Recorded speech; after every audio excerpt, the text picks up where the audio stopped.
Hello guys, ഞാനങ്ങനെ കാലിക്കട്ട് എത്തിയതിനു ശേഷം എൻ്റെ ഫസ്റ്റ് വിസിറ്റിന് പോകാൻ വേണ്ടി നിൽക്കുകയാണ്. ഞാനിവിടെ മെയിനായിട്ട് ഇറങ്ങിയത് തന്നെ ഒരാളെ കാണാനാണ്.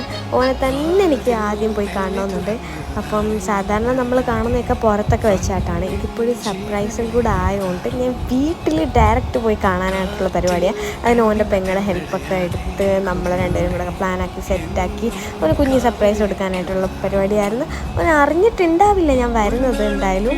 അങ്ങനെ ഞാൻ അവിടെ ഒരു ദിവസം നിൽക്കാനായിട്ടുള്ള പ്ലാനായിരുന്നു. അന്നത്തെ നൈറ്റ് അവിടെ സ്റ്റേ ആക്കി. അപ്പോൾ നമ്മൾ പുറത്തൊക്കെ പോയി ഫുഡൊക്കെ മേടിച്ച് മന്തിയൊക്കെ മേടിച്ച് ഞാനും പെങ്ങളും കൂടെ പോയി. നമ്മൾ പോയിട്ട് വന്ന് അത് കഴിഞ്ഞ് നമ്മൾ വന്ന ഉടനെ തന്നെ ഡ്രസ്സൊക്കെ മാറ്റി. നമ്മൾ ആദ്യം ഫുഡ് കഴിച്ചോ. ഫുഡ് കഴിച്ചിട്ടാണ് നമ്മൾ ഡ്രസ്സൊക്കെ മാറ്റി. ഇപ്പോൾ എല്ലാവരുമായിട്ടിരുന്ന് നമ്മൾ ഏതാണ്ട് എൻ്റെ അജുമോൻ അത് കഴിഞ്ഞിട്ട് നമ്മളും മൈലാഞ്ചൊക്കെ ഇട്ട് അജുയുടെ പേരൊക്കെ എൻ്റെ അകത്ത് എഴുതി അജുക്ക എന്നൊക്കെ മേടിച്ച് നല്ല രസമായിരുന്നു. അങ്ങനെ എല്ലാവരും നല്ല ഹാപ്പി ആയിട്ട് നമ്മൾ പിന്നെ ഉറങ്ങാൻ പോവുകയാണ് ഗൈസ്.